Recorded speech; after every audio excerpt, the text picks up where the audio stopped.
पिलचू हड़ाम आया खुद ᱧᱩᱛᱩᱢ तहे कान तया आदम और गोगो जना ᱧᱩᱛᱩᱢ तहे कना हवा तो हुई दड़े एटा बई रे उनकिन रेन गिद्रा का ᱧᱩᱛᱩᱢ उल्लेख मेना तबे इन ओका बई रे नेल केदा ओंडे दो पे हड़ा ᱧᱩᱛᱩम गिन नाम केदा एन कायन हाबिल और एनास आपे तो 1890 ईयर ᱨᱮᱱ इतिहास कना पे चिदा नुआ सिरजन रेन मम्मी को पे आटक आमोगे को आमेम चलावनाम बेस क्या कोनो फरक बाय पड़ा कना जेता मयूर कना नो मना मयूरेट का सा समान गे दो इक्विवेलेंट टू सेम मेने दो अमा में हिसाब दना पिलचू हड़ाम और पिलचू बुढ़ी दो ई उनकिन हवा और चिली ना उनकिन साव किन समान गया इनी दो इनी कान गया कोनो नोआ तम जुक्ति जुक्तो कथा कना आमा इतिहास तो मात्र 2000 साल रे इतिहास कना इन्या इतिहास तो इतिहास के बनुनी जच ओल के बाम ओल नाम दरे सिरजन कना धरती पुरी ओल के बाम ओल नाम दरे आमा इतिहास सला इन मेसा अच्छा लाजा सरम बुझाव दरकार कान ताका नासेना तो आमा इतिहास तो ती ते लेखा कना और इन्या इतिहास सला आमें तुलक कना लाजा में नासेना तो जोहार असन बिलाइब रे सनाम को सागुन दाराम इन देवाशीष तेहन बन गालमारा नित सोशल मीडिया रे मिड वीडियो हिजुकना जहार दो को मेन एदा जे पिलचू हड़ाम और पिलचू बुढ़िया जहां नितुम पिलचू हड़ाम नितुम हुई कान तया आदम ओना साथे पिलचू बुढ़िया नितुम हुई कान तया होबा नोंकाना को मेन चोयदा ओना साथे नोआ हो को मेन एदा जे उनकुरिन पिया गिद्रा रेना नितुम हो को मेन एता जहां लका दो अपना आरी चाली कना जहां लका दो आबोना जहां कल्चर हेज आंगू कना पिलचू हड़ाम पिलचू बुढ़िया कहानी ओना साथे जहां लका दो उनको कोरिन पन पहड़ा को मेनखान उनको ᱧᱩᱛᱩᱢ तेहन पूरा कब्जा रना को चेष्टायदा उनको ᱧᱩᱛᱩᱢ तेहन बदल रना को चेष्टायदा जहां लका दो तेहन जहां लका ईसाई को मिटे बोय मेना जहां दो बाइबल से चेक को मेथा तो को बड़ाय बाचु तिना एनखान ओना रे जहां लका आदम और होबा कहानी सला पिलचू हड़ाम पिलचू बुढ़ी को तुले चोखाय को नोआ परे हो मिटे मुसला हेलेन ताहने उनी मुसला वीडियो हिन देखा बना उनी मुसला होय लय ताहने जे पिलचू हड़ाम पिलचू बुढ़ी दो आदम और होबा कना किन मेंतन मेनका तेहन उनका के मिड वीडियो वायरल कना ला ओना वीडियो देखा बन करा तो पिलचू हड़ाम आया खुद ᱧᱩᱛᱩᱢ तहे कान तया आदम और गोगो जना ᱧᱩᱛᱩᱢ तहे कना हवा तो हुई दड़े एटा बई रे उनकिन रेन गिद्रा का ᱧᱩᱛᱩᱢ उल्लेख मेना तबे इन ओका बई रे नेल केदा ओंडे दो पे हड़ा ᱧᱩᱛᱩम गिन नाम केदा एन कायन हाबिल और एनास और तो पिलचू हड़ाम आया खुद ᱧᱩᱛᱩᱢ तहे कान तया आदम और गोगो जना ᱧᱩᱛᱩम तहे कना हवा तो ना और जदी जहां पे बड़ाई खाय उनको को ᱧᱩᱛᱩम आरहो तो कमेंट कते पे लैया इन हई बड़ाई जंग रेना शौक मेना तिया अरे नोआ जहां वीडियो बन नेलदा नोआ इदी कते गेबन कथा तेहन अब साथे नेता पेड़ा लकते जपड़ाव रा मेना काट किना जहां दो ओडिसा खन नीलमणि गंके नो साथे भवेंद्र गंके तकिन गंके नो चैनल रे सागुंद्रा बना साथे जोहार जोहार एकाल एह कुकली लकते नीलमणि गंके ठिन सेनोआ जहां लका नित नुकु सोशल मीडिया रे को ओडोंगो करा हा मित बा जिन मेता को इनगे पांजाते बइन नामेदा एनका नुकु को जे होय नोकना जहां तथ्य को आंगुइदा जहां रे दो को मेनेदा जे पिलचू हड़ाम पिलचू बुढ़िया और मिट्टा ᱧᱩᱛᱩᱢ दो हुयुक कना जहां दो पिलचू हड़ामा ᱧᱩᱛᱩᱢ दो हुयुक कना आदम पिलचू बुढ़िया दो होबा चेरे मेना नोआ इदी कते एक बार तेना बार कल्चर बदल रे मेना को छुटो कना को नेल बिन एसएनबी लाइव रे जहां को नेले सनाम को इन मांगते सगुन जोहार तेहन जहां नोआ दिसम रे नोआ जाति मेनकेट खान संताड़ जाति रे जहां तीन कल्चर मेना बांग माइथोलॉजी मेना सदाय गिल हपराम को जहां कथा मेना नोआ इदी कते तेहन जहां जो गुरु बाय ताहे कना उन झो दो अडी होड़ अडी लेका नोआ जाति को चिति बितिलेआ जहां लेका नितो आबुन होड़गे अडिगान जाति धर्म तक चलावना अकोय को आट एना को चिकायना को अडी लेका मेना बिस्ती कते दो अब दो क्रिश्चियन से बिस्ती को टानाव इदी केट बना मेनखान जखोनो नोआ जहां तीना कथा अगिल हपराम को जहां कथा को लय अगु का नितो हो आबुन होड़ को मेना नीत रनांग कथा दो बांगा इनांग रगे सिंह बंगा गुरु मोणे अगिल हपराम को लागकत चालाकत पदकत पाइंडा हकत आबो दो नीतो दो नेल पियु जे लगातियु कथा दो बांग करा नोआ दो हुयुक कना इनांग रगे सिंह बंगा अगिल हपराम को नुकु को जखन को लागकत चालाका माने उन जखन के को लगाव अगु का चाल अगु का को पदका को पाइंडा हका को नोआ कथा लेकाते नितो हो आबो बापला करे एमान करे जहां गे आबो समाज रे नेलोक कना बिनती रे बाखेन रे एमान रे अगिल हपलाम पिलचुंग तिकिना कथा जहां मेनागो कना नोआ दो एटा जाति को तीन जो को डाइवर्टना अबन होड़ को कान गया को मेनखान उनको दो जाति धर्म को बगी किया माने दो नोआ जाति ना जहां पिलचू हड़ाम पिलचू बुढ़ी ना कथा दो चर्चा दो उनको दो बाय लगती कना चेदा खातिर नवा जाति जहाँ तीना गे तेज संताल मेना अकत को नुकु हर हो को बांचाव और शांति को तहन मा अलिन ठे निना नेहर तहन कना जहाँ गे वीडियो को भाइरल बखान जहाँ गे ओकोय ओकालकान साहेब को ओलाका ओका जो ओकोय चेत कुकमु नाम कते ओलाका बखान ओकोय ओकारे ओलाका नवा को तो जतो जे झार जाति लगित दे हुई दाड़िया ते नुकु जहाँ तीना गे तेज क्रिश्चियन को प्रचारी ako नुकु तो ako लगित तो ठीक गया ako लगित को मेनमा मेनकान संताल को ओनार कना को नुकु गे को कना उनकाना कथा दो अलग होई जुमा चेदा खातिर ते पिलचु हड़ाम पिलचु बुढ़ी तिकिन जखन एथो नवा धरती रे बोंगा खन मानमी किन सिरजोनना नोर ना कथा दो निथो बुर गुरु जहाँ तीना कथा ले का उनी अब चर्चाया उनी छड़ा कन आर ओकोय हम व्यस्त बाको ले दाड़े कोना मेनकान जहाँ तीना गे नितो ना अब चर्चाया जहाँ तीना गे कथा पिलचु हड़ाम पिलचु बुढ़ी ना को मेनेआ नो दो अडिगान गाम कहनी लेकाते को मेनेआ अडिगान बुहिरे अडी होड़ अडी लेका को मेनेआ ओको दो क्रिश्चियन रे को मेनेआ इपदाम ओको दो नोय जहाँ बे लई के नौका गे अडिगान तेन लड़का को मेनेआ लड़का लुटू रे ओना को तो जी जहरा जातीय धर्म रे कथा कना अब उनको कथा दो बाबो ससाबा मेनखान आबो जाति रना संताल जाति रना जहाँ कथा मेना जहाँ माइथोलॉजी मेना नोआ रे हिसाब ते दो अब दो पिलचु गणा कना बो माने दो एथॉप कना बो ओना दो नोआ सिरजन खन गे मेना एकेबारे इन चलाइन भवेंद्र गंके एकबारे पार्टिकुलर पॉइंट इदी कते कथा दोहय बिन जहाँ लका दो पिलचु हड़ाम पिलचु बुढ़ी गे आदम आर होबा कना किन नोआ कथा रे चे मेना जहाँ लका नित नोआ वीडियो सामांग रे हिजु कना नोआ रे को मेनेदा पिलचु हड़ाम पिलचु बुढ़ी गे आदम आर होबा कना किन उनको रिन पिया गिदर मेना को उनको ह नितुम को मेनेदा को सनाम एसएनबी रे नेल को अलिन पास्ता सेट खना तंग दनाम जोहार और तेज ना नोआ जहाँ कुकली चितान रे मिद बार तेला लिन एमा ओना जतो हर तेके बो तुला जोखाया अडी ज्ञानन हर लिन बांग कना दिसम हर ठेन नोआ कथा अलिन लिन रोड सदरिया मेनखान दिसम हर हो किछि किछि दायित्व बन गोगा आ दिसम हर हो नोआ निसेना तुलैयाबन आर तुला कते दिसम रे अबो बन ऐकौआ जे तिना बेस लिन रोड़ेया आ बलिन रोड़ गानेन खान हा सामटाव कलिन पे तबे तेहेन जहाना नोआ वीडियो संताल ते वीडियो बनाव कना माने ना ओंडे खन ऐकब कना आइदार आसाम रे कना आर बांखान वेस्ट बेंगल रे कना आर बांखान बिहार रे कना बांखान झारखंड रे कना बांखान उड़ीसा रे कना चिकाते निना गान जगह रेगे संताल जाति रिन हड़ दो ना नितो धरी दो ना अपन नेलोक कना गादेल काते दो तबे नोआ तेहेन भारत रे क्रिश्चियन धर्म रे कथा मांग बन चर्चाया तापरे ना नोआ जहाँ वीडियो चितान रे ना बन चर्चाया तो एतोहब रे नोआ कथा जखन बन चला भारत रे जखन प्रचार ना प्रथम हेजना प्रचार ना जेते बेले हेजना प्रथम ओकय जिसु चेला थॉमस जिसु चेला थॉमस हेजना केरल रे ओंडे प्रचार किया जाहो तिने गाने प्रचार किया बाय प्रचार किया मेनखान ओंडे को गोज किया ओना तायम पोर्तुगाल को हो हेजना उनको आको धर्म को प्रचार वीडियो किया ओना तायम 1608 रे ब्रिटिश इंडिया हेजना भारत ते जखन ब्रिटिश इंडिया हेजना एनखान उनी व्यापार लगिद हेजना शासन लगिद हेजना और धर्म रे छारा पसनाव लगिद हेजना ओना दो ना अलिंग दो बलिंग मेने आको गे को मेने धर्म प्रचार हेज व्यापार हेजना साथे शासन आय हेजना शासन खातिर ओना साथे ठाई ठाई स्कूल कॉलेज को बनावा मेनते आको को ठौका किया नौकाना कथा चलुइना 1784 धरी ओंडे खना 1793 रे विलियम कैरी हेजना कोलकाता ते कोलकाता खना ओना सुर रेगे मिटांग स्कूले बेरेंट किया ओना ऑक्तो रेगे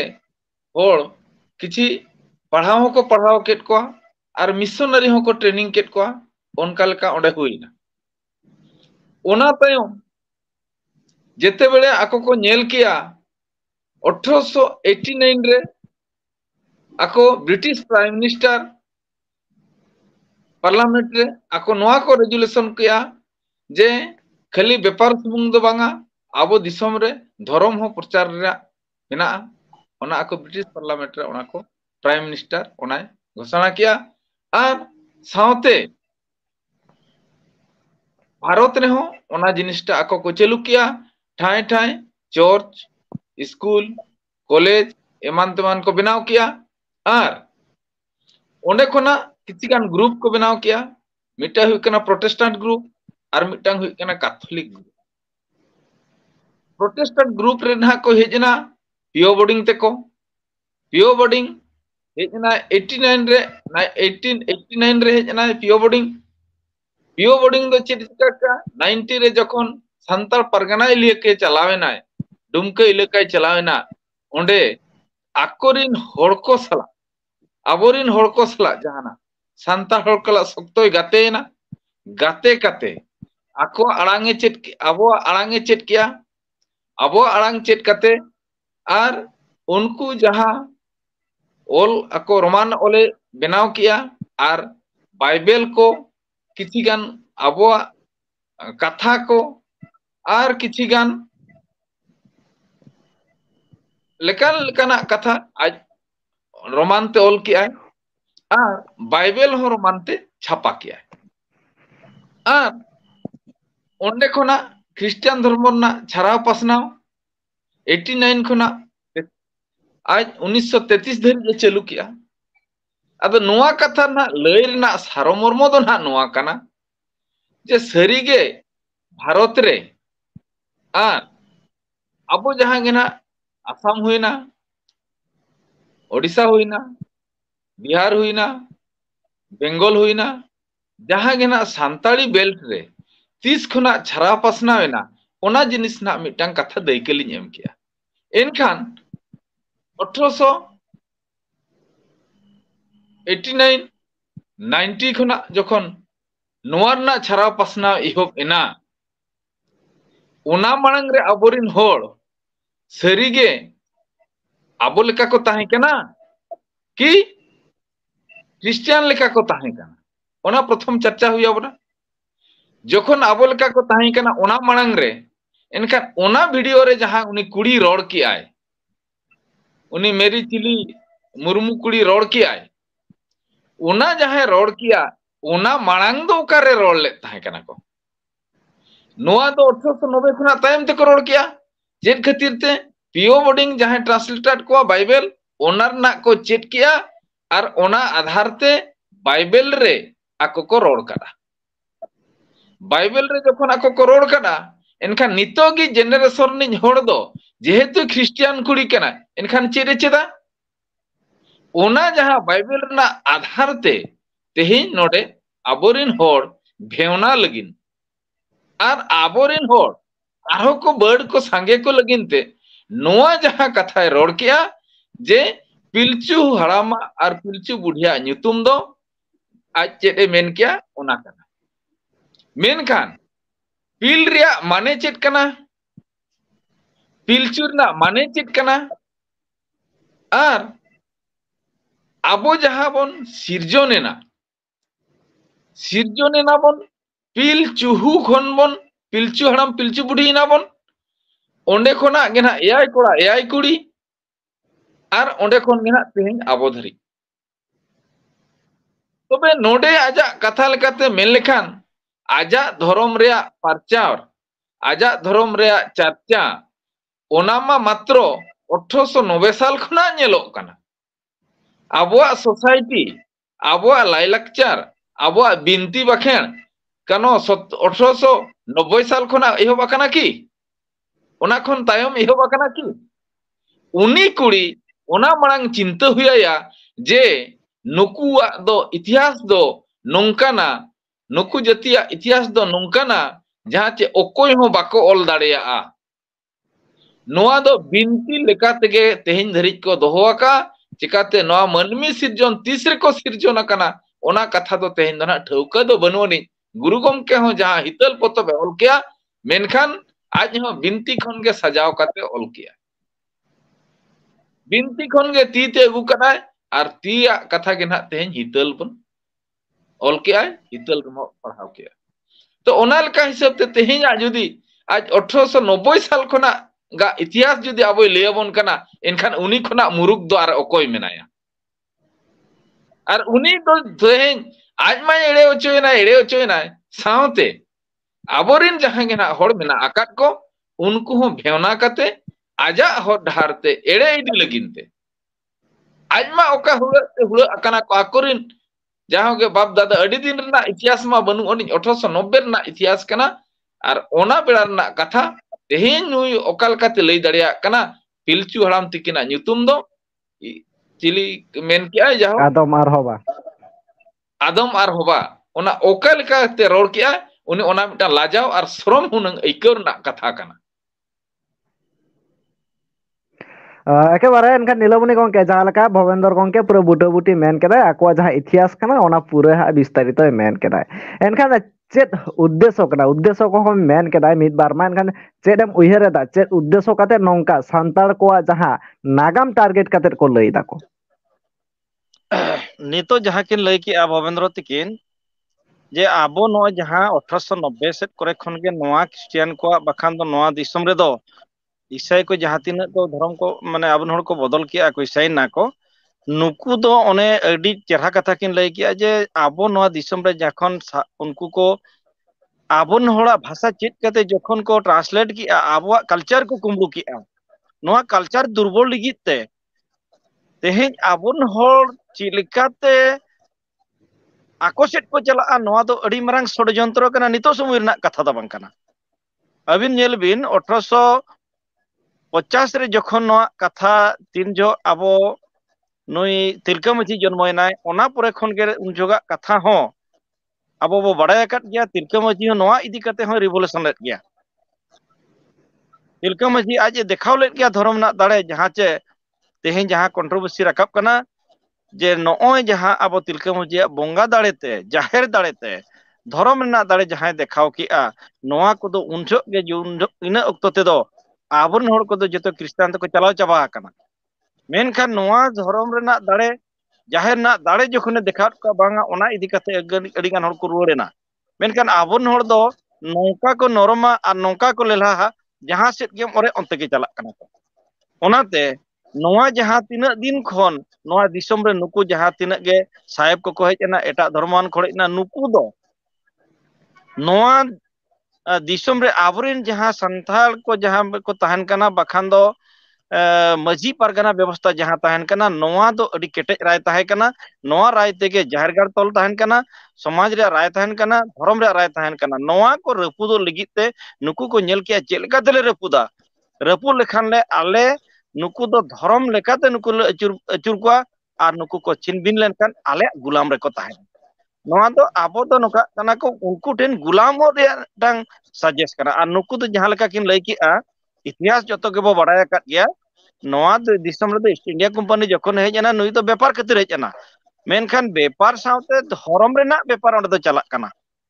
ओना धर्म रेना व्यापार खातिर तेगे आबो दो व्यापार ते को इदी केट बना और आबोआ ओड़ा दुआर डी बड़ी अथासा नापाय चेहरा माने बहु बिटी को नुकु चिताने बैबैते धर्म लेकाते उनको को कैप्चर केट को जहां इदी काते आबोआ समाज सावता धर्म बैबैते छिनबिन इदी कना और आबोआ जुमिद रपुदोग कना जहां इदी काते नितो आबो नोआ दिसम रे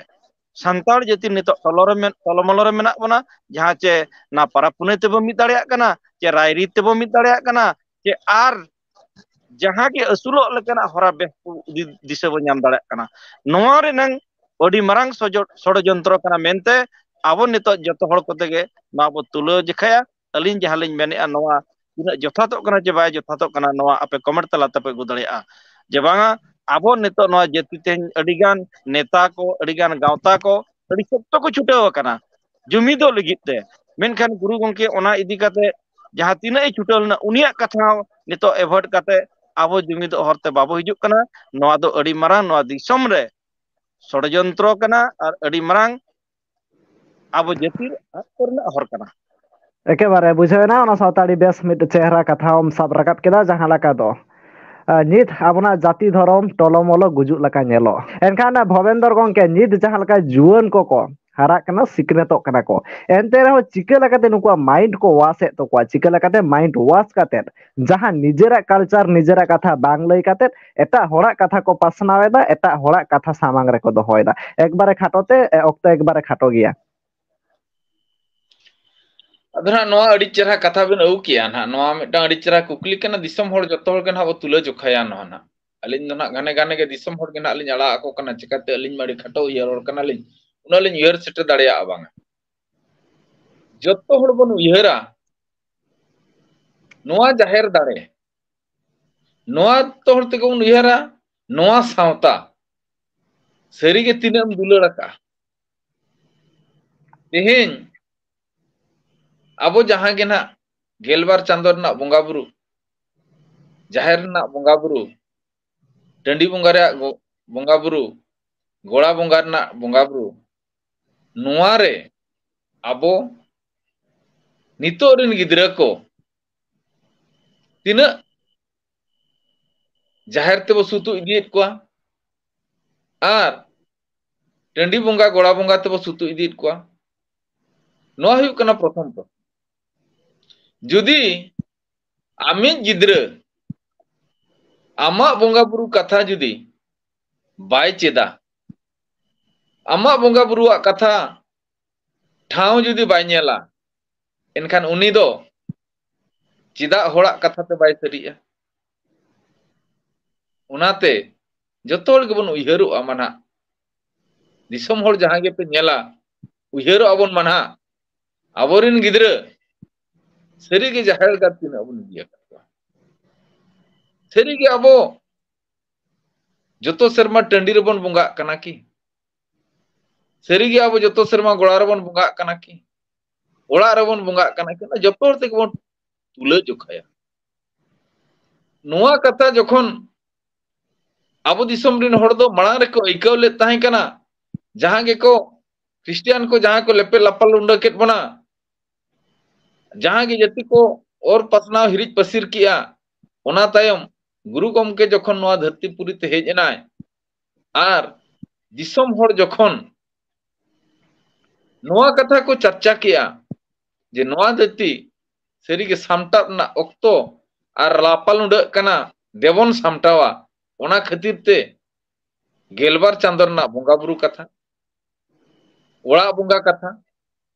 गुरु गमके बूटा सही आको बेतकुंद्री डहिरे को सरी किया तबे खानो